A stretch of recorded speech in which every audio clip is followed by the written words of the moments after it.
नमस्कार दोस्तों, क्या आपने कभी सिंगल सेल प्रोटीन के बारे में सुना है?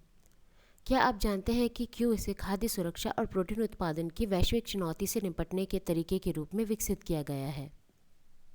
इससे पहले ये जानते हैं कि प्रोटीन क्या है और ये हमारे लिए क्यों ज़रूरी है। मानव शरीर की प्रत्येक कोशिका में प्रोटीन होता है। प्रोटीन की मूल संरचना अमीनो एसिड की एक श्रृंखला होती है।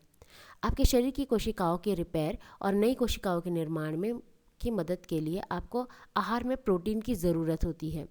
प्रोटीन हमारे शरीर में कई एंजाइमेटिक रिएक्शन के लिए भी जिम्मेदार होते हैं। इसके अलावा ये हमारे इम्यून सिस्टम को भी सपोर्ट करते हैं। तो आइए जानते हैं क्या है single cell protein. Single cell protein bacteria, yeast, fungus और एल्गी जैसे सिंगल सेल माइक्रो ऑर्गेनिज्म से प्रोड्यूस किया जाने वाला प्रोटीन बायोमास है। इन सिंगल सेल प्रोटीन प्रोड्यूस करने वाले माइक्रो ऑर्गेनिज्म को उनके ग्रोथ मीडियम जैसे एग्रीकल्चर वेस्ट, सीवेज और इंडस्ट्रियल बाय प्रोडक्ट सहित विभिन्न प्रकार के ऑर्गेनिक सबस्ट्रेट का इस्तेमाल करके बायोरिएक्टर या अन्य कंट्रोल एनवायरनमेंट में विकसित किया जाता है। आइए जानते हैं इसके क्या फ़ायदे हैं। पहला, high protein content. Conventional protein जैसे कि सीड्स, एग, सोयाबीन, इन सारे सब्सटेंसेस में के ड्राई वेट में बहुत कम अमाउंट में प्रोटीन होता है, लेकिन कई सिंगल सेल वाले माइक्रो ऑर्गेनिज्म में प्रोटीन की मात्रा उनके ड्राई वेट के 50% से भी ज़्यादा हो सकती है, जिससे वे प्रोटीन का एक कॉन्सेंट्रेटेड सोर्स बन जाते हैं। Minimal land use. Single cell protein का उत्पादन ट्रेडिशनल एग्रीकल्चर की तुलना में स्मॉल लैंड में ही किया जा सकता है, जिससे यह सीमित कृषि योग्य भूमि यानी लिमिटेड अरेबल लैंड वाले क्षेत्रों के लिए एक संभावित समाधान बन जाता है। Fast growth. ये माइक्रो ऑर्गेनिज्म इतने तेज़ी से रिप्रोड्यूस कर सकते हैं जिससे रैपिडली बायोमास उत्पादन संभव हो जाता है। वर्सटैलिटी।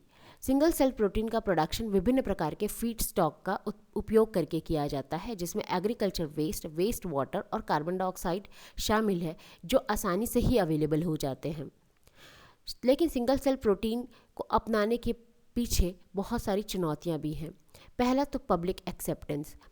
वैसे तो जो अवेलेबल प्रोटीन सोर्सेज जैसे कि एग, सोयाबीन या सीड्स जो होते हैं, उनके लिए पब्लिक एक्सेप्टेंस है, यानी कि हम उसे इजीली खरीद कर खा लेते हैं। लेकिन सिंगल सेल प्रोटीन से जुड़ी हुई चुनौतियों में ये शामिल है कि ये प्रोटीन का अच्छा सोर्स होते हुए भी इसे पब्लिक एक्सेप्टेंस आसानी से नहीं मिलता।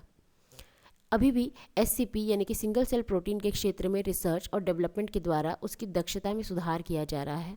उसकी लागत को कम करने की कोशिश की जा रही है और इसे मानव और पशु उपभोग के लिए प्रोटीन का एक व्यवहार्य और टिकाऊ स्रोत बनाने के पीछे रिसर्च लगाई जा रही है। आई होप आपको ये लेक्चर समझ में आया होगा। धन्यवाद।